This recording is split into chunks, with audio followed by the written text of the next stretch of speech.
tumpus ketika kakinya itu, ketika dia simennya adalah ketika dia berhadas. Tapi kalau dia berwuduk ketika itu, tak wajib bagi dia qada. Sebab itu bagusnya kalau kita sentiasa berwuduk. Atau sebelum nanti nak simen, tunggu doktor, saya nak wuduk dulu. Atau doktor tolong wudukkan saya. Ada lagi orang minta seperti itulah, tak ada lagi ya sejarah. Tapi kalau dia malah nak qada, dia kena buat begitu. Ala kaki. Tapi au kanat fil wajhi wa yadain. Tapi kalau di muka dan di tangan, walaupun dia ada berwuduk, masa kena tu, kerana dia tak boleh juga dengan tayamum sempurna juga, setelah dibuka nanti dia wajib berqada. Ini bezanya. Faham tak? Faham eh? Tak faham boleh tanya. Wa yaqdi idza tayammama lil bardi. Wajib dia mengqada solatnya apabila dia bertayamum kerana sejuk. Tak sejuk tak tahan sangatlah. Sudahlah tayamumlah. Memang dah tak tahan, tapi dia kena qada. Ini khusus untuk yang sejuk. Au tayammama li faqdil ma'i fil hadar, ataupun wajib qada bagi orang-orang yang bertayamum tiada air di waktu dianya tetap. Ini di antaranya seperti kita duduk sini, kita kata oh air tak ada apa semula lah, dah nak habis waktu lah, tayamum lah. Kalau tidak habis waktu tayamum, tapi dia wajib qada. Sebab mungkin di tempat dekat-dekat yang jarak yang kita sebutkan itu ada air, cuma dia tak sempat untuk nak cari. Begitu juga di atas kapal terbang disebutkan. Dan yang juga wajib qada wal musafir asi bisafarih, dan orang yang mana musafir dengan niat membuat maksiat. Orang-orang musafir nak niat buat maksiat ni tak ada rukhsah bagi dia. Dia tak boleh solat jamak, dia tak boleh qasar, dia tak boleh tayammum. Jadi dia kena buat apa? Solat tamam. Solat ke orang buat maksiat? Mudah-mudahan solat lah. Tapi dia kena tahu, oh saya, orang kata okey tolong jadi imam, kami semua musafir, saya kena solat tamam lah. Dia kena pula, sebab saya tujuan maksiat. Agak-agak kita jadi makmum je. Tapi dia jujur lah, betul, dia tahu hukum lah tu. Jadi kalau orang-orang yang mana tujuannya maksiat, dia tak boleh untuk ambil rukhsah. Rukhsah ini hadiah diberikan oleh Allah, kemudahan diberikan oleh Allah untuk hamba-hambanya yang taat. Untuk maksiat, tiada. Ada kalau datang daripada jauh, tujuan nak tengok konsert, konsert itu ada maksiat, boleh tak sekiranya dianya qada jamak? Tak boleh. Nak tengok bola, yang ni kalau tanya kaki bola khilaf. Tak ada maksiat. Syubhat lah, mana syubhat lah. Maknanya khilaf lah kan. Kalau kaki bola khilaf lah. Kata Habib Zain bin Sumit dalam fatwanya, dia kata kalau tujuan dia pun harus saja, tak ada tujuannya tu, kita kata kurang manfaat, tak ada apa pun tak boleh jamak, tak boleh rukhsah. Jadi timbang-timbang sendirilah. Wallahu ta'ala a'lam. Nah,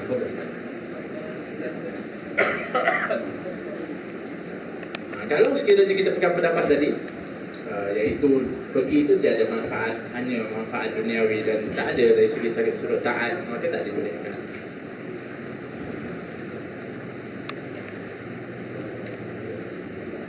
Seperti biasa 4 rakaat tak boleh, dia solat waktunya, tak boleh jamak bawa langsung, dia tak boleh qasar. Pada waktu dia kena ikut waktu macam biasa je lah. Tapi kalau contohnya dia nak ziarah, ada niat ziarah kepada fulan sambil tu tengok bola, lain cerita. Maknanya ada suatu niat taat. Ayo tu kan. Allah Ta'ala alam. Betul. Bismillahirrahmanirrahim. Kitab Al-Azdar dan surah 86. Menyambung kepada bab mengingkari dan mendoakan ke atas orang yang mencari barang hilang di dalam masjid atau yang berjual beli di dalamnya.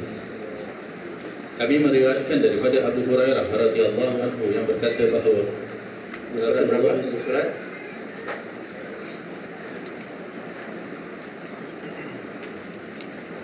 Mungkin surat 87. Bab keutamaan azan.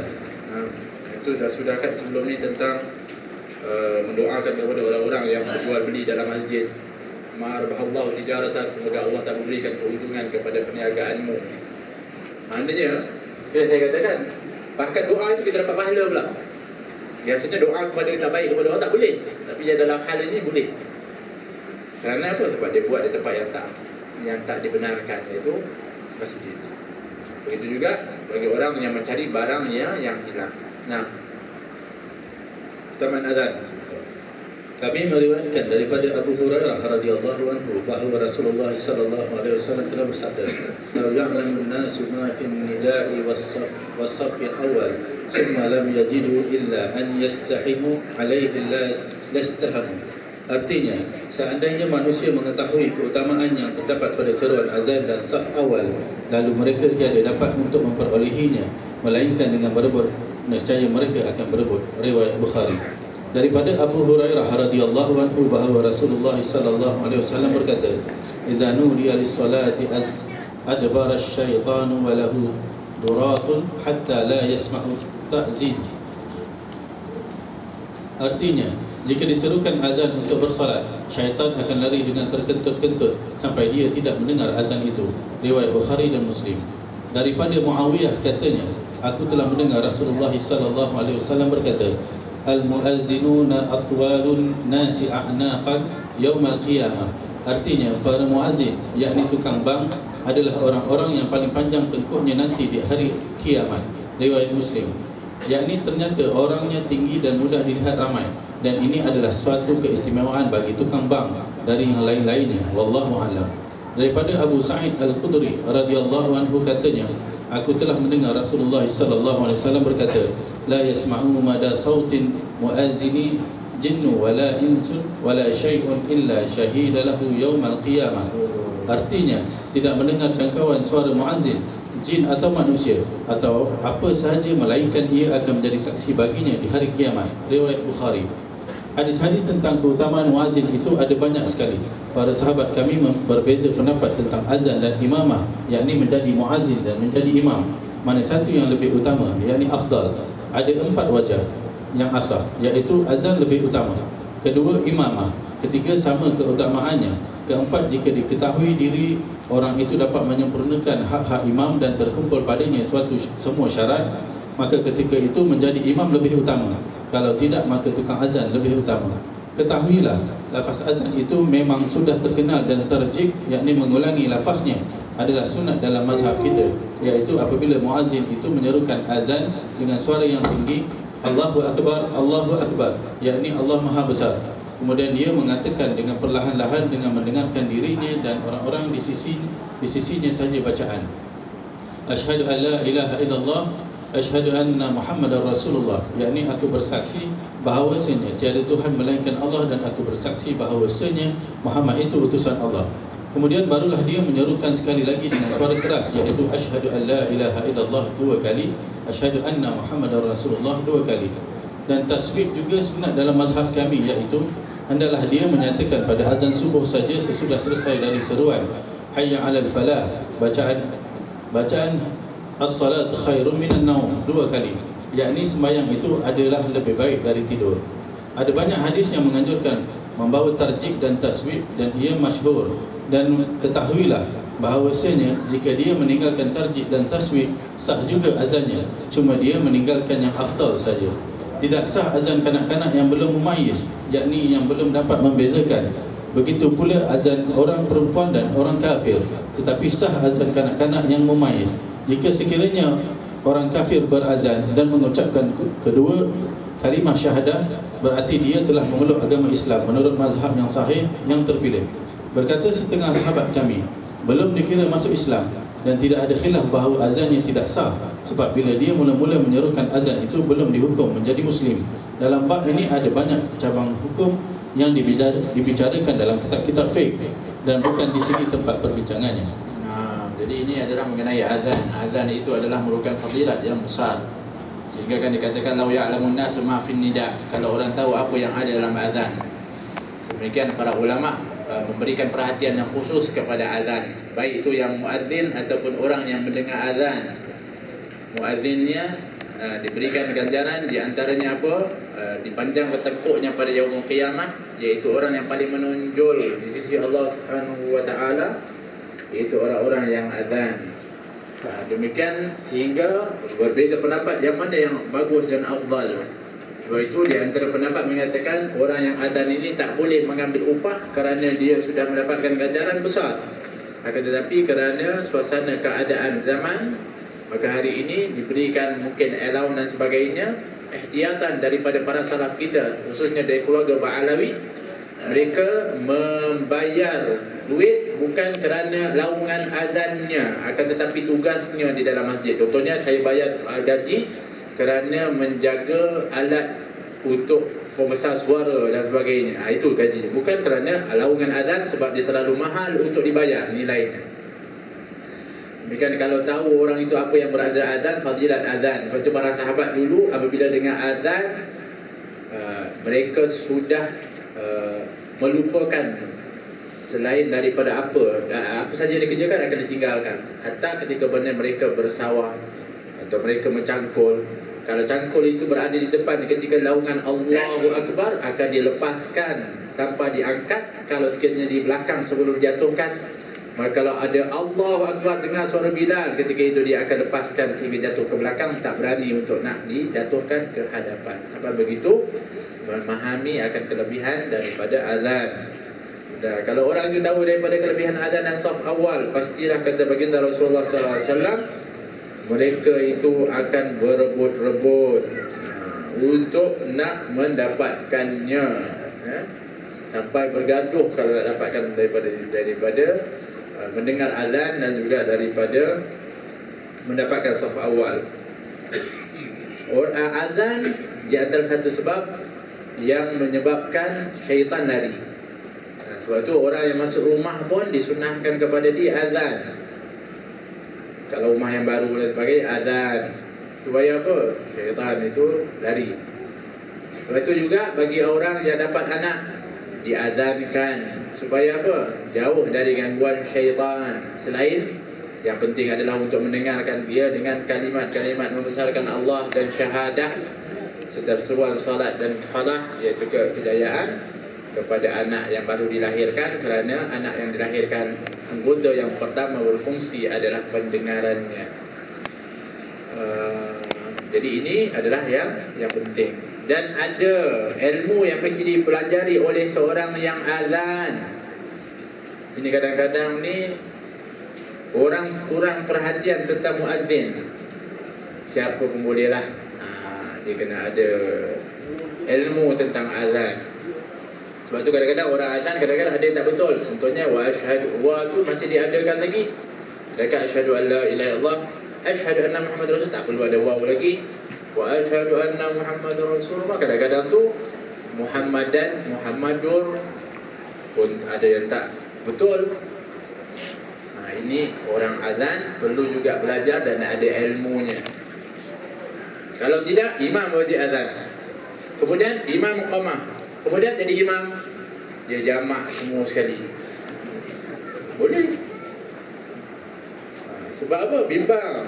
Nanti azan tak betul. Di antara yang disunatkan kepada azan itu adalah yang disebutkan tadi, iaitu apa? Jadi yang di itu tarjih, contohnya tarjih, iaitu apabila kita kata Allahu Akbar, Allahu Akbar, Allahu Akbar, Allahu Akbar, Allahu Akbar, Allahu Akbar, dia jawab Allahu Akbar, Allahu Akbar. Nampak? Kemudian sebelum dia sebut asyhadu an la ilaha illallah, dan sebelum dia asyhadu an, dia sebut asyhadu an la ilaha illallah, asyhadu anna Muhammadar Rasulullah. Dia sebut sendiri. Oh, asyhadu an la ilaha illallah. Dah sebut yang tadi, dah diterjek dah tadi tu. Yang dua tu dah sebut dah sebelum tu. Ini disunahkan, tak sebut pun sah. Cuma kalau memahami, nak ambil fadilat itu. Itu terjek dia panggil. Satu kisah seorang budak yang dia bertaubat. Dia pun Masya Allah nak pergi masjid. Kebetulan masjid itu biasanya orang datang lambat. Dia lah orang yang paling cepat. Baru bertaubat, baru berubah. Tak ada orang kata, pergi azan cepat. Sudah dah, macam mana tak pandai azan? Dia kata tak apa, ada tulis. Kita kan biasa begitu, ada tulis.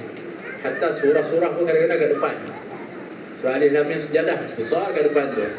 Ya Allah, aku pagi-pagi Jumaat. Alif Lam Mim tanzilul kitab, tengok kita baca itu. Dia tengok blackout. Kau tahu dia. Kan ada berlaku. Sudahlah macam mana ditukar bismillah Allahu ahad kan. Ini azan. Kata tak apa ada tulis, dia pun tengok. Okey. Allahu akbar, Allahu akbar. Dua kali kan? Dua kali. Asyhadu an la ilaha illallah. Dua kali. Hampir dua kali dia sebut. Tapi punya ada kelebihannya sebab apa? Masa dia lepas azan tu, masjid tu penuh orang. Sebab nak tahu siapa azan?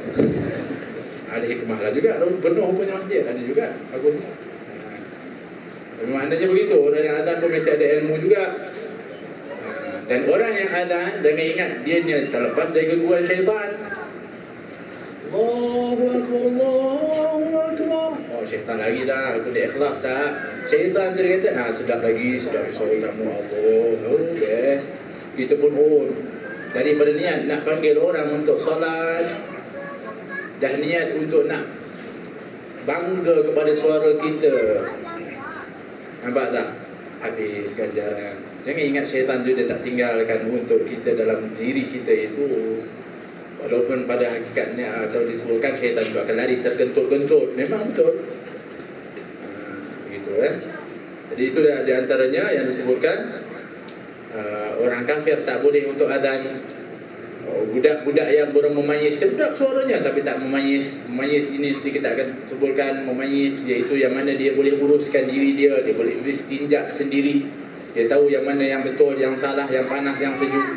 Jadi memayis. Tapi kalau dia tak tahu apa-apa, masih dicebok oleh ibu dan ayah dia dan sebagainya, tapi dia suara sedap, dia hafal. Sebab orang budak-budak kadang-kadang cepat menghafal dan sebagainya.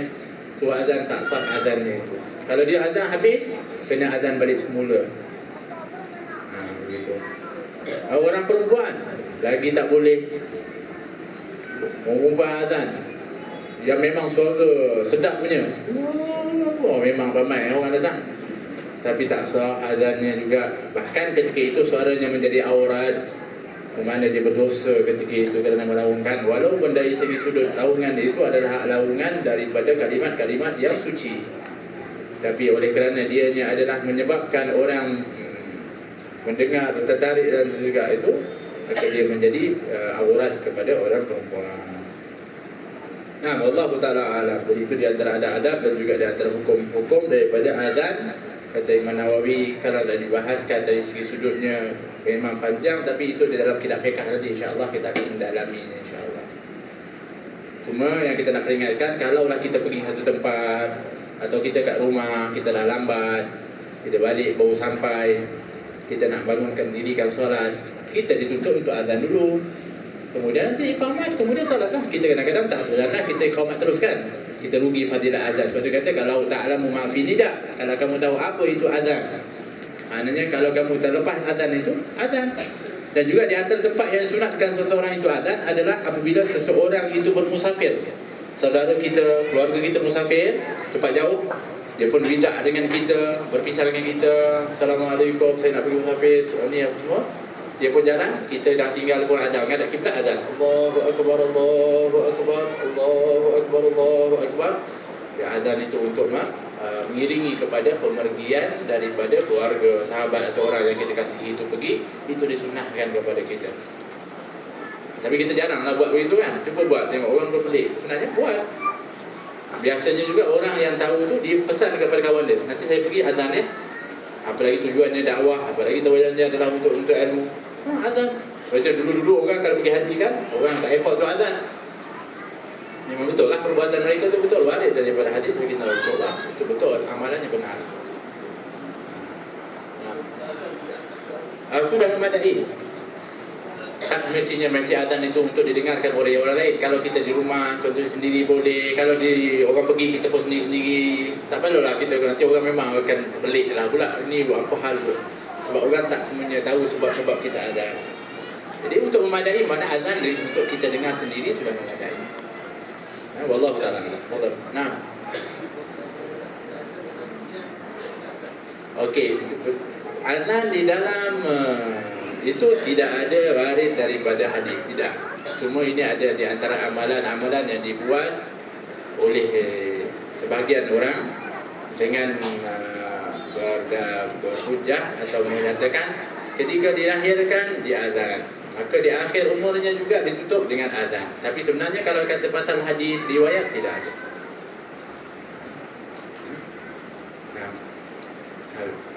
Sama, masyaallah. Wallahu ta'ala alam. Nah, fadhal. Bismillahirrahmanirrahim. Assalamualaikum. Kitab Syarah Ainiyah riwayat Abu para wali dan salihin, surat 186. Imam Ali Al-Huraidi. Beliaulah Al-Imam As-Sayyid Abdul Hasan Fatahari Abdul Bait, rembulan keturunan Rasul yang memiliki rahsia dan ilmu yang banyak. Nuruddin Ali Al-Huraidi bin Ja'far dinisbatkan pada sebuah tempat yang beliau tinggali, iaitu daerah Huraidi, sekitar 4 mil dari kota Madinah. Beliau tinggal di sana dan meninggal dunia di sana. Beliau adalah seorang yang taat beribadah, selalu menepati janji, dermawan, berilmu tinggi. Beliau adalah anak bongsu Al-Imam Ja'far, tetapi yang paling panjang umurnya dan termasuk yang paling agung kedudukannya. Beliau ditinggal wafat ayahnya di usia kanak-kanak.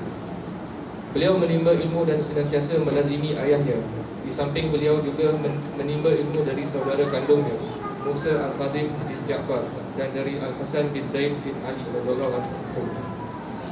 Yang menimba ilmu dari beliau adalah kedua puteranya, Muhammad dan Ahmad, cucunya Abdullah bin Al-Hasan bin Ali, dan kemenakan misannya Ismail bin Muhammad bin Ishaq bin Ja'far As-Sadiq.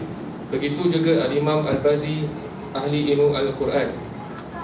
Beliau berusia panjang hingga mendapati cicitnya, dan banyak kalangan generasi demi generasi menimba ilmu dari beliau. Beliau dilahirkan di kota Madinah dan tumbuh di sana, kemudian tinggal di pinggiran Madinah, iaitu daerah Al-Uraib. Beliau dimakamkan di sana, tetapi kubur beliau telah rata dengan tanah. Kemudian ada yang membangunnya kembali, iaitu As-Sayyid Zain bin Abdul Wahsin. Hingga sekarang kubur beliau kembali dikenal. Imam Zahabi dalam kitab Al-Mizan menyebutkan Ali bin Ja'far Shadiq meriwayatkan hadis dari ayahnya, dari saudaranya Musa dan dari As-Sawri. Sedangkan yang meriwayatkan dari beliau adalah Al-Jahzami, Al-Bazi, Al-Ausi dan beberapa ulama lainnya. Di antaranya Al-Imam Tirmizi juga meriwayatkan dari beliau dalam sahihnya. Al-Zahabi juga menyebutkan dalam kitab Al-Kashif, Imam Ali bin Ja'far bin Muhammad meriwayatkan dari ayahnya dan dari saudaranya Musa. Sedangkan yang meriwayatkan dari beliau adalah kedua anaknya Muhammad dan Ahmad, juga beberapa ulama. Beliau meninggal pada tahun 210 Hijriah. Imam Zahabi sendiri dalam kitab Al-Mizan juga mengambil riwayat dari datuk-datuknya hingga Imam Ali bin Ja'far radhiyallahu anhu bahawa Nabi SAW pernah menggandeng tangan Al-Hasan dan Al-Husain sambil bersabda, "Man ahabbani wa ahabba hazaini wa abawaihima kana ma'i fi darajati yaumil qiyamah." Barang siapa yang mencintaiku dan mencintai kedua anak ini beserta kedua orang tuanya kelak, ia bersamaku di derajatku pada hari kiamat. Syekh Ibn Hajar dalam kitab At-Taqrib berkata, Imam Ali bin Ja'far bin Muhammad bin Ali bin Al-Husain termasuk salah satu 10 ulama besar. Beliau dipuji oleh Al-Imam Al-Yafi'i dalam kitab tarikhnya. Bahkan Al-Qadi Iyad mengambil riwayat dari beliau dalam kitabnya Asy-Syifa. Dalam kitab itu Al-Qadi Iyad meriwayatkan sebuah hadis yang panjang tentang kepribadian Nabi SAW. Begitu juga Al-Imam Ahmad mengambil riwayat beliau dalam musnadnya, disusul oleh Sayyid Ibnu Ambah Al-Umri dan Sayyid Samanhudi. Beliau adalah seorang yang selalu menutup diri, bahkan menghindari hal-hal yang berbau ketenaran. Beliau menurunkan beberapa anak yang memiliki jalur keturunan di antaranya 4 anak lelaki iaitu Ahmad Sya'rani, Al-Hasan, Ja'far Al-Asghar dan Muhammad yang disebutkan dalam qasidah ini. Nah, jadi yang kita sampai kepada perbahasan mengenai keluarga baginda Rasulullah, keturunan Nabi SAW, yang sebelum ini didahulukan dengan penerangan mengenai ayah kepada Sayyidina Ali Al-Uraidhi, iaitu Sayyidina Ja'far Sadiq sudah, dan juga Sayyidina Muhammad Al-Baqir sudah diterangkan. Sayyidina Ali Zainal Abidin juga telah pun berlalu daripada manaqib dan terjemahnya sebelum ini. Jadi pergi yang di bawahnya, masih lagi di zaman tabi'in ketika itu adalah Sayyid ataupun Sayyidina Ali Al-Uraidhi disebutkan, yang mana beliau itu menetap di Uraid dekat Madinah, empat batu daripada Madinah. Dulu di zamannya Imam Muhaddad sudah dibangunkan semula makamnya, sebab makamnya dah rata dibangunkan semula, tapi sekarang ini pun masih sudah hilang kembali. Hanya orang-orang yang kenal dan cinta saja yang tahu tempat itu. Anda kata nak pergi ziarah hari ini, nak pergilah Madinah, nak pergi ziarah kepada makamnya Al-Imam Ali Uraidhi, dah tak ada lagi. Kalau kita tanya kepada orang tempatan, itu cari naas dia panggil. Dia dah jadi roundabout dah tempat makam itu. Tapi orang itu dia memang tak, satu dia tak tahu, satu lagi dia tak nak ambil tahu dan tak nak bagi tahu. Kecuali orang-orang yang cinta dan kasih. Ini senang yang disebutkan oleh Imam Ali Uraidhi adalah nama besar. Oleh kerana itulah orang-orang Syiah mengambil beliau juga sebagai imam mereka. Tapi kita kena faham bahawa beliau bukannya Syiah. Seperti mana yang disebutkan tadi, di antaranya beliau adalah seorang muhaddis yang meriwayatkan banyak hadis daripada ayahnya Ja'far Sadiq dan juga daripada para tabi'in yang lainnya, yang diambil daripadanya imam-imam besar. Di antaranya adalah Qadhi Iyad, mengambil daripadanya, ini imam besar. Begitu juga Imam Tirmizi meriwayatkan daripada beliau. Ini nama-nama yang masyhur di dalam ilmu hadis, mengambil daripada Al-Imam Ali Uraidhi, supaya kita memahami kedudukan mereka itu adalah orang yang adil. Akan tetapi perbezaan yang mungkin agak ketara yang kita lihat daripada keluarga baginda Rasulullah, keturunannya, mereka ini suka menutup kepada dirinya. Demikian orang bertanya, kenapalah mereka ni tak ada nama dalam senarai pengarang kitab besar pada zaman itu, dalam muhaddis atau dipanggil hufaz, hafiz dan sebagainya. Tak ada gelaran, tapi tak semestinya mereka itu bukan dari golongan itu, tidak. Tetapi mereka lebih suka menutup diri. Ini adalah merupakan adab dan akhlak yang mereka mengalir di dalam diri mereka daripada baginda Rasulullah sallallahu alaihi wasallam. Ini kita kena faham. Barulah setelah itu kita lihat kegemilangan daripada para ulama-ulama ahli keluarga Nabi, seperti Imam Muhaddad, seperti Abi Umar bin Abdul Rahman, dan seperti Fakhrul Wujud, Syekh Bakar bin Salim. Mereka ada kitab, ada ilmu dan sebagainya. Tapi semuanya itu tidaklah akan ada kecuali semuanya kembali kepada para salaf mereka. Ini nak memahami daripada kedudukan seseorang itu, kadang-kadang adalah melihat kepada orang yang setelahnya itu hebat tanpa orang yang sebelumnya. Takkanlah orang itu akan menjadi orang yang hebat. Mengambil daripada para salaf, orang-orang yang sebelumnya. Ini disebutkan. Jadi Imam Ali Uraidhi adalah seorang orang yang sangat besar di zaman itu, dan juga seorang muhaddis yang di sana diambil ilmu yang banyak di situ oleh orang-orang yang belajar di dalamnya. Dan beliau mempunyai anak yang setelah ini akan kita bicarakan adalah Imam Muhammad bin Ali bin Ja'far Sadiq, kerana kita nak pergi kepada keturunan Ba'alawi. Sedangkan beliau sebenarnya ada 4 orang anak, iaitu Ahmad Sya'rani, ada anaknya bernama Al-Hasan, ada nama anaknya Ja'far Al-Asghar, dan ada yang kita akan sebutkan yang mana adalah namanya Muhammad, kerana setelah ada Muhammad itu akan ada Isa. Setelah itu adanya Ahmad Al-Muhajir yang berhijrah daripada Iraq ke Hadramaut, bin Isa bin Muhammad. Yang ni yang dimaksudkan. jalur yang kita nak terangkan. Sedangkan kalau kita nak terangkan semua anaknya semuanya adalah orang-orang yang besar dan orang yang alim, semua nak tumpuan itu kerana kita nak pergi menuju kepada keluarga Ba'alawi. Faham tak? Mungkin kita habiskan yang ini. Boleh baca.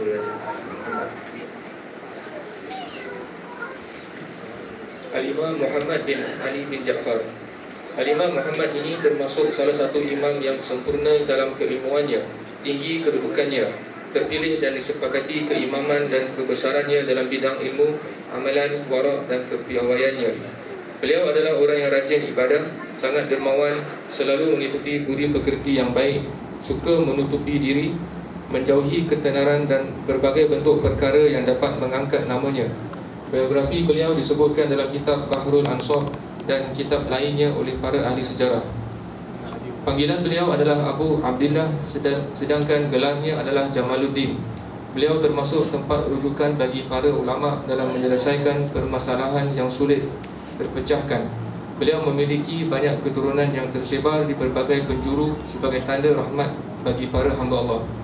Betapa indahnya ungkapan syair memuji beliau oleh Al-Imam Nuruddin Ali bin Abu Bakar Ba'alawi. Berapa banyak manusia yang beliau sedarkan dari kebutaannya, dan berapa banyak dari mereka yang telah beliau angkat ke derajat yang tertinggi. Beliau juga berkata, beliaulah putera Imam Ali Al-Uraidi yang tiada tandingannya. Beliau memiliki 5 putera, iaitu Al-Hasan, Al-Husain, Ja'far, Yahya dan Isa. Beliau dilahirkan di kota Madinah, tumbuh di sana dan senantiasa melazimi ayahnya, juga mengikuti jejaknya. Beliau tetap di bawah naungan ayahnya hingga ayahnya pindah ke Uraid. Sejak itu beliau tidak tenang di kota Madinah hingga beliau berpindah ke kota Basrah. Sehari-harinya beliau hidup dalam kezuhudan dari materi duniawi maupun kekuasaannya. Beliau berjiwa warak, juga dermawan dan senang berkorban untuk orang lain. Hal ini disebutkan oleh Sayyid Ibnu Ambah Al-Umri dan ulama lainnya. Banyak sekali kalangan penyair yang memuji beliau. Jadi ini anak kepada Imam Ali Uraidi, iaitu Imam Ahmad bin Ali bin Ja'far As-Sadiq. Beliau juga adalah seorang ulama besar. Ibn Hajar Al-Asqalani mengatakan bahawa Imam Ali Al-Uraidi itu adalah merupakan salah seorang dari 10 ulama besar di zamannya. Ini anaknya, iaitu Imam Muhammad bin Ali bin Ja'far As-Sadiq, juga adalah orang yang sangat besar ilmunya dan juga orang yang sangat alim dan rajin beribadah serta pemurah. Satu sifat yang biasanya kekal dan diwarisi adalah sifat dermawan. Itu bersumber daripada Rasulullah SAW, kemudian daripada Sayyidina Fatimah sendiri, begitu juga Sayyidina Ali karamallahu wajhah, Sayyidina Hasan dan Sayyidina Husain yang terkenal dengan pemurahannya. Imam Ali Zainal Abidin yang sentiasa memberikan gandum kepada orang-orang miskin tanpa diketahui, kecuali setelah wafatnya baru tahu nampak tanda hitam di atas bahunya dan tak ada lagi daripada gandum yang diberikan. Ini bentuk daripada kedermawanan dan keikhlasan. Begitulah keluarga baginda Rasulullah, mereka lebih kepada tatbiq, iaitu melaksanakan, membuat, menguruskan, memberikan tazkiyah nufus kepada orang-orang yang ada bersamanya, berbanding hanya dengan menyibukkan diri untuk membahas ilmu dan sebagainya. Adalah mereka itu lebih bertumpu kepada untuk nak memaut kepada hati-hati dan menghidupkan hati-hati daripada manusia. Demikian disebutkan. Sebab itu kata Imam Nuruddin bin Ali bin Abu Bakar Ba'alawi mengatakan berapa banyak manusia yang beliau, iaitu Imam Ahmad bin Ali, menyedarkan dari kebutaannya. Maknanya satu bentuk yang lebih utama bukanlah hanya dengan kita ni kata kita ni sibuk tulis ilmu dan sebagainya, tapi sebenarnya yang lebih utama adalah pergi kepada orang, terjun di dalam dewan medan dakwah, pergi kepada orang, hidupkan, sedarkan, celikkan dia dari kebutaan hati, hidupkan hatinya yang mati. Ini adalah yang lebih utama. Inilah sikap dan sifat para salaf, khususnya daripada ahli bait keluarga baginda Rasulullah SAW. Yang beliau ini lahir di Madinah, lahirnya dari Madinah. Kemudian setelah itu baru dia berpindah ke Basrah. Yang itu ya nanti anaknya, iaitu Imam Isa di sana di Basrah. Kemudian nanti lahirlah anaknya Imam Ahmad, yang kemudian baru kemudian sepasang keluar. Mereka ini selasa kita panggil memencil diri ataupun mengecilkan diri, tak mau. Sebab apa? Sebab memanglah orang-orang cinta kepada ahli keluarga Nabi itu jelas. Sebab mereka ini zaman-zaman yang masih terpelihara, kenal kedudukan, keutamaan keluarga baginda Rasulullah, cinta kepada para sahabat. Jadi mereka ni tak nak diri mereka disanjung tinggi, bukan dengan sanjungan, tapi nak berikan manfaat. Itu sikap dan sifat mereka. Dan bimbang pula kerana mereka ini biasanya akan ditimpa fitnah. Memang kalau kita kata pasal keluarga Nabi SAW, itu tak akan berhenti lagi, akan ditimpakan fitnah, akan diburukkan dan sebagainya. Ini sudah dijanjikan kepada mereka. Jadi mereka akan lindung diri itu.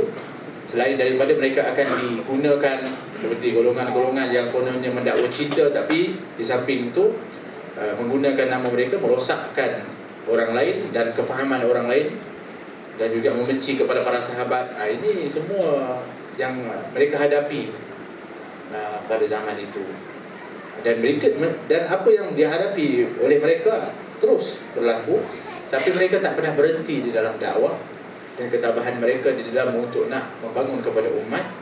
Dan dianya tidak akan berakhir, kata Nabi, sesungguhnya Quran dan keluargaku tidak akan berpisah sehinggalah mereka akan bertemu dengan aku di Haud, kata baginda Rasul, sehingga dia akan bertemu dengan aku di Haud.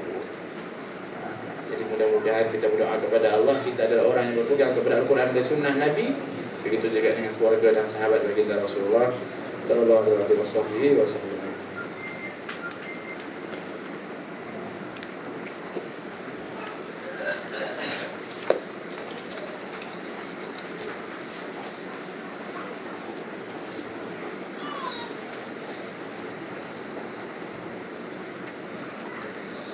Betulkah qasidah ini dikatakan bid'ah?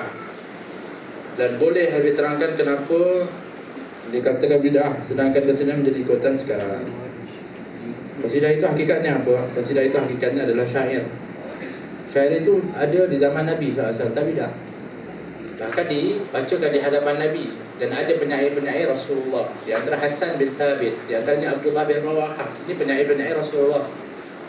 Bahkan Nabi SAW ketika mana Hasan bin Thabit ketika itu membacakan, Nabi berikan burdahnya, dibadahkan oleh Nabi SAW, kena menjawab daripada syair-syair yang menistakan atau mengeji kepada Nabi, dijawab dengan keindahan Nabi SAW.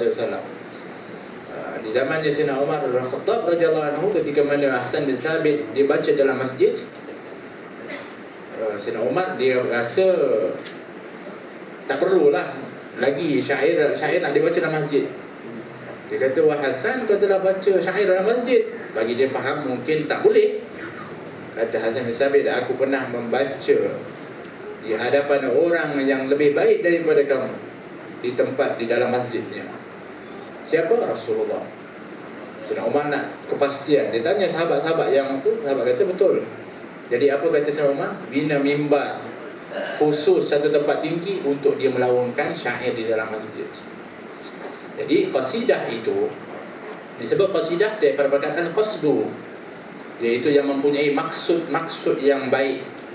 Wa imma ianya zikrullah, atau pujian kepada Allah, ataupun dia pujian kepada Nabi, selawat kepada Nabi, ataupun dianya adalah ilmu dan nasihat, maka dianya adalah berlaku di zamannya Nabi SAW, tak bid'ah. Bahkan dianya adalah sangat dianjurkan, apalagi dalam zaman yang tak pernah lekang daripada muzik dan juga alunan-alunan.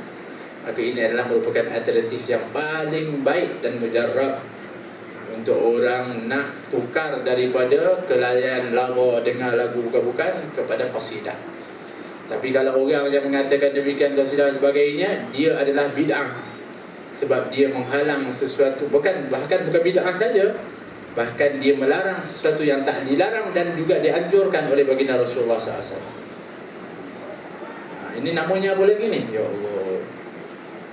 Jadi kita ni akan berhadapan di dalam dakwah ini dengan orang yang suka dan orang yang tak suka. Kalaupun orang itu dia tengok dan pendapat dia rasa apa yang orang buat itu tak berkenan dengan dia, nanti dulu berhenti. Tengok dulu, adakah perkaranya itu betul-betul sesat ataupun khilaf. Kalau khilaf, berlapang dada. Tapi saya tak terima, silakan, jangan salahkan. Tapi kalau salahkan, dia buat bid'ah. Kenapa? Nabi tak larang, dia larang. Satu.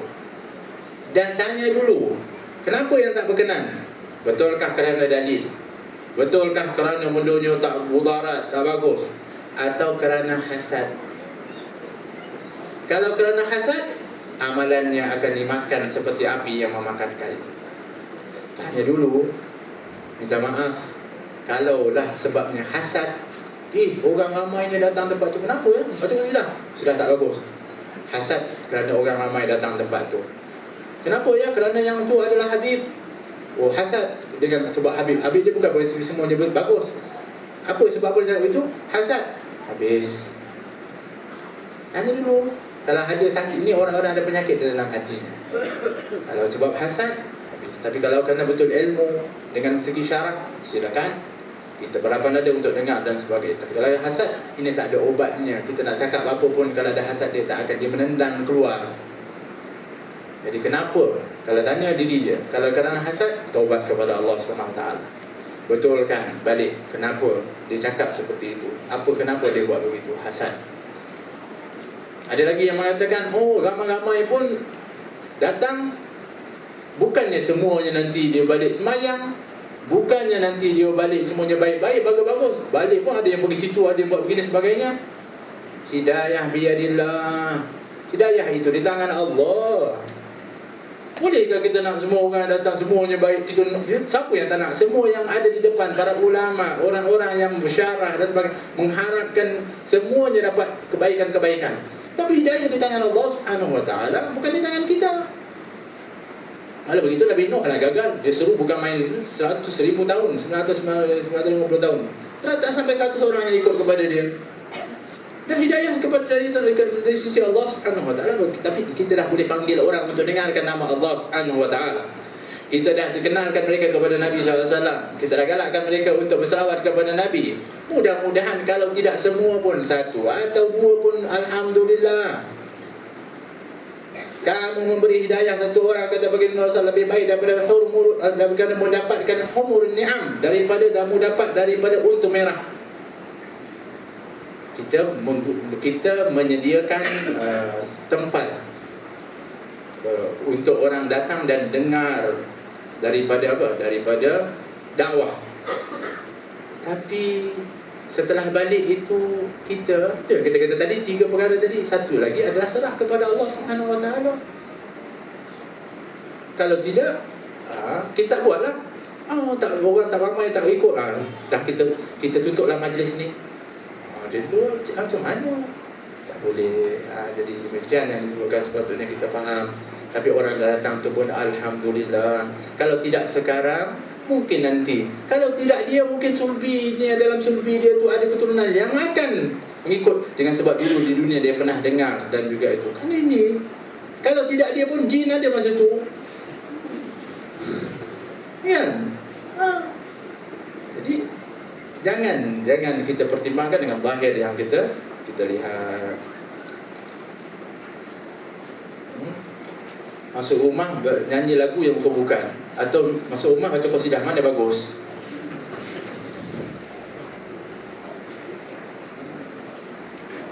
Wallahu ta'ala alam. Dan insya-Allah mudah-mudahan Allah Subhanahu Wa Taala memberikan kepada kita ilmu yang manfaat, insya-Allah. Kita beramal dengan ilmu yang diberikan oleh Allah, kekuatan kepada kita dengan taufik dan hidayah yang diberikan oleh Allah Subhanahu Wa Taala, kekuatan iman, insya-Allah. Allah Subhanahu Wa Taala memberikan kita dan menggerakkan kita sentiasa bertaubat kepada Allah Subhanahu Wa Taala, mengampunkan segala dosa-dosa kita, menggantikan dosa kita dengan hasanat. Dosa kedua orang tua kita dan anak keturunan kita diampunkan oleh Allah Subhanahu Wa Taala. Dikabulkan segala hajat-hajat kita dan diberikan oleh Allah syifa, kesembuhan kepada apa yang menimpa kepada kita.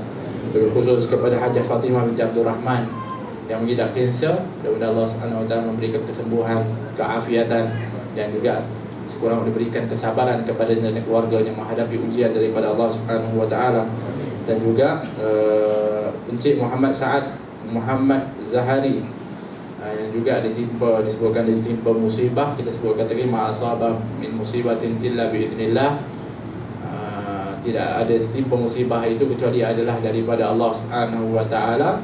Maka mudah-mudahan Allah Subhanahu wa taala memberikan dia iman sehingga Allah berikan kepada hatinya keyakinan, menerima dan sabar dari ketentuan daripada Allah Subhanahu wa taala.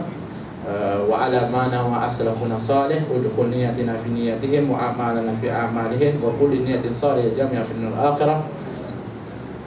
Allahumma salli wa sallim alaihi. Fatiha.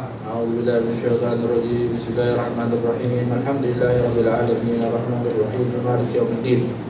إياك نعبد وإياك نستعين صراط المستقيم صراط الذين أنعمت عليهم غير المغضوب عليهم ولا الضالين آمين. Ada qasidah kah? Ada?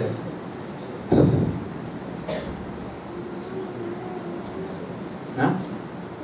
Lepas tu Rabbana anfa'na bima 'allamtana Rabbi 'allimna alladhi yanfa'una Rabbi faqihna wa faqih ahlana wa qarabatin lana fi dinina ma'al putri untha wa dzakar Rabbi wafiqna wa fiqhum lima tartadi qawlan wa fi'lan karama warzuqi kullaha halalan daima wa akhilla atqiya ulama nahdha bi khair wa nakfa kulla syarr Rabbana waslih lana kulla syu'un wa akirra birridha minka waqdi anna Rabbana kulla duyun qabla an ta'tiyana rusulun manun waghfir wastur anta akraman sadar Salatullah tamshal mustafa man ila al-haqqi da'ana wal wafa bi kitabin fihi linati shifa wa ala al-ali كرام الشرفاء ولا صاحب المصابيح الغرار اللهم اهدنا بهدى واجعلنا ممن يسارع في رضاك ولا تولنا وليا سواك ولا تجعلنا ممن خالف امرك وعصاك حسبنا الله ونعم الوكيل لا حول ولا قوة إلا بالله العلي العظيم يا ربنا اعترفنا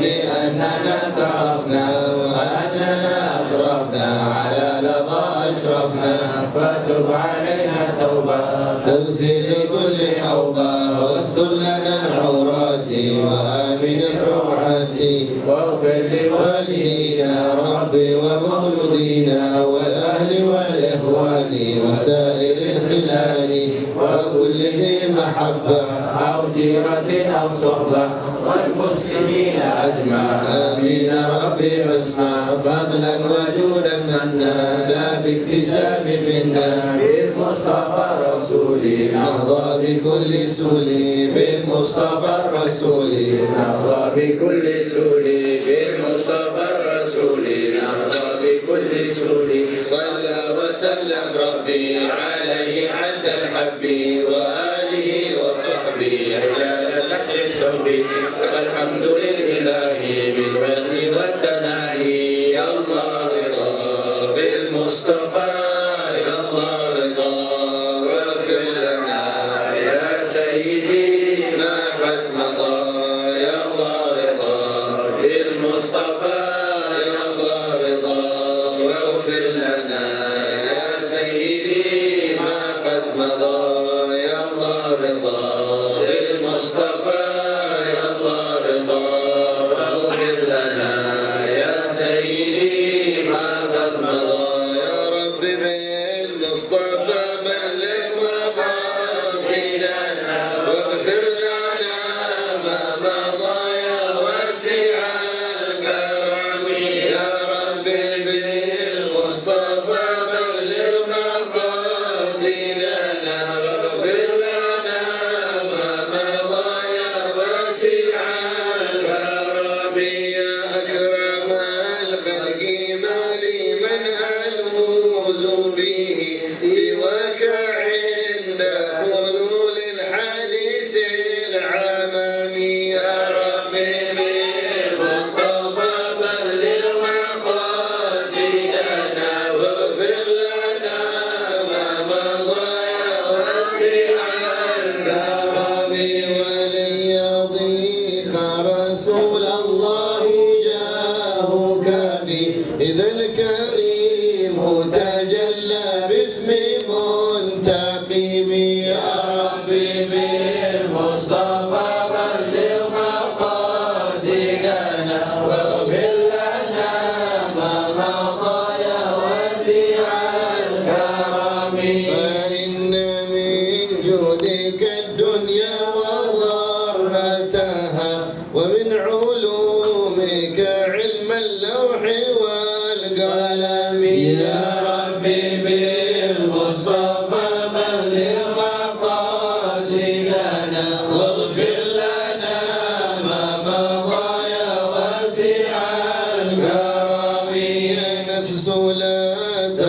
حياتي من زلة عظمت إن الكبائر في الغفران كالأمام يا ربي بالمصطفى بلغ مقاصدنا واغفر لنا ما مضى يا واسع الكرم لعل رحمة ربي حين يقسمها تأتي على حسب العصيان في القسم يا ربي بالمصطفى بلغ مقاصدنا واغفر لنا ما مضى يا واسع الكرم يا ربي واجعل رجائي غير منعكس لديك واجعل حسابي غير منخرم يا ربي بالمصطفى بلغ مقاصدنا واغفر لنا ما مضى يا واسع الكرم ثم الرضا عن أبي بكر وعن عمر وعن علي وعن عثمان ذي الكرم يا ربي بالمصطفى بلغ مقاصدنا واغفر لنا ما مضى يا واسع الكرم والآل والصحب ثم التابعين لهم أهل التقى والنقى والحلم والكرم يا ربي بالمصطفى بلغ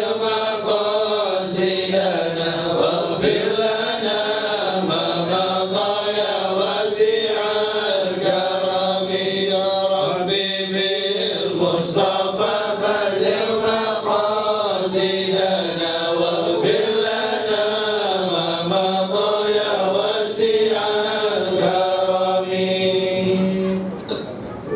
Allah SWT sampaikan maksud-maksud kita, kasidah-kasidah kita, munajat kepada Allah dikabulkan oleh Allah SWT. Mungkin tadi soalan itu ketika orang yang mengatakan kasidah itu atau syair itu adalah bid'ah dan sebagainya, mungkin dia sempitnya dia mengatakan mungkin kerana kasidah atau syair ini tak diucapkan oleh Nabi SAW. Mungkin. Tapi kita kena faham Nabi SAW memang dilindungi, dijaga oleh Allah dan dia tidak bersyair. Kenapa? Supaya tidak dituduh dia je sebagai seorang penyair, apalagi ketika menyampaikan wahyu daripada Allah Subhanahu wa taala. Kemudian Allah Subhanahu wa taala berkata innahu laqaulu rasulin karim. Itu adalah merupakan Quran, itu adalah merupakan apa yang disampaikan oleh seorang rasul yang mulia. Wa ma huwa biqauli syair. Itu bukan dari perkataan seorang penyair. Jadi sebab itu. Tapi kalau Nabi mendengar syair banyak. Di antaranya Al-Abbas, bapa saudara radhiyallahu anhu, baca syair di depan Nabi. Nabi doakan pula untuk jaga daripada mulutnya. Tak pernah runtuh daripada gigi, tak cabut satu pun. Berkat memuji Nabi, didoakan oleh Nabi SAW, baca syair di depan Nabi SAW. Cerita kehidupan Nabi daripada pindah dari surbi ke surbi sampai dah lahir Nabi SAW. Dalam cahaya, kami ikut hidayah cahaya kelahiran Nabi SAW. Sampai diceritakan di depan siapa? Di depan Nabi SAW. Bid'ah macam mana bid'ah? Jadi kita kena fahami perkara tersebut. Baik, ada beberapa pengumuman. Bismillahirrahmanirrahim. Ada dua pengumuman. Yang pertama, Maulid Akbar yang akan diadakan pada 11 Januari 2014 diadakan di Masjid Tengku Ampuan Jemaah Bukit Jelutong pada hari Sabtu, dan di depan di pintu masuk ada flyers yang kita minta pada hadirin jemaah semua minta diedarkan mungkin pada hari Jumaat di sekitar surau-surau dan masjid di tempat tinggal hadirin dan yang kedua juga pada 14 Januari 2014 ada Maulidur Rasul di rumah Al-Habib Faizal Abu Bakar Al-Hadi pada bermula jam 11 pagi hingga Zuhur, yang dihadiri oleh Al-Habib Ali Abu Bakar Ibn Syekh Abu Bakar bin Salim, Habib Muhammad Syahab, Habib Mahdi Abu Bakar Al-Hamid dan Habib Najmun Al-Khairat, insyaAllah. lelaki saja ya. Lelaki saja. Yang Bukit Jelutong lelaki dan perempuan, muslimin dan muslimat dijemput untuk meramaikan insya-Allah barakah yang besar insya-Allah majlis Maulid Akbar di Masjid Bukit Jelutong itu yang baru besar itu. Jadi kita harap dapat kehadiran yang ramai dan juga untuk memeriahkan, dan juga kita nak minta dan anjurkan untuk banyakkan di dalam bulan ini khususnya Rabi', bulan kelahiran baginda Rasulullah, untuk memperbanyakkan salam dan selawat kepada baginda Rasulullah SAW. Ada satu sirah yang diberikan oleh Habib Omar untuk dibaca 7,000 kali. Itu insyaAllah nanti kita akan masukkan dalam Facebook. Dulu ada doa yang telah diajarkan atau dijazahkan oleh Syekh Nuruddin Al-Banjari kepada kita, tapi tak lagi dapat dibuat lagi. Saya dah sendkan, saya tak pandai untuk nak buat dalam Facebook ni, tak berapa pandai, alhamdulillah tak pandai yang tu. Tapi tak pandai, jadi kirimkan dalam email, mereka yang kena buat tu tapi tak buat lagi, iaitu doa jadi doa pengaduan Nabi SAW kepada Allah Subhanahu Wa Taala. Bagus juga kalau sekiranya orang yang ditimpa musibah dan sebagainya baca doa ini, bagus. Kerana ini juga ketika Nabi mengadu kepada Allah ketika mana beliau diterima dengan bandingan batu dan sebagainya ketika dakwah ke Taif. Jadi insyaAllah pun akan itu. Dan 2 sirah selawat yang dijazahkan oleh Habib Ali bin Abu Bakar bin Syekh Abu Bakar, dan satu lagi Rabbi Syrah li Sadri wa Yassir li Amri 100 kali pada setiap hari. Ini insyaAllah kita akan highlightkan balik di dalam Facebook Sawah As-Sabil untuk kita dapat amalkan. Kalau kata Habib banyak sangatlah, dia kata mala yudriku kullu la yudraku jullu. Kalau tak boleh buat semua, jangan tinggal semua. Kalau tak boleh buat 7,000, buat 700 lah. Tak boleh 700, buatlah 70. Tak boleh 70, buatlah 7 kali. Kalau 7 kali pun tak boleh, sekali lah. Kalau sekali tak boleh, Allah tahu. Tak buatlah, buatlah. Walaupun ada ini, kalau kita kata ini semua kembali kepada keyakinan kita. InsyaAllah masa kita banyak, cuma kita kena isi dengan masa itu dengan perkara yang baik insyaAllah. Wallahu ta'ala alam. Terima kasih atas kehadirannya muslimat yang insyaAllah selalu hadir di dalam majlis ini, para habaib yang hadir dan juga semua banyak. Hatta yang duduk di belakang Musa ni, Al-Quran duduk kat belakang, biasa duduk kat depan. Kita kena tempatkan orang kepada tempatnya. Kadang-kadang kita tak sempat untuk nak pantau itu. Jadi lepas ni datang automatik kat depan. InsyaAllah yang orang-orang tua-tua kita insyaAllah duduk di depan ni, kita sediakan semakin selesa insyaAllah. Dulu mungkin nak terbalik dan sebagainya, InsyaAllah dah semakin selesa InsyaAllah. Yang lainnya alhamdulillah insyaAllah mudah-mudahan akan selesa dengan apa yang ada. Wallahu a'lam. Hada wa billahi taufiq. Assalamualaikum warahmatullahi wabarakatuh.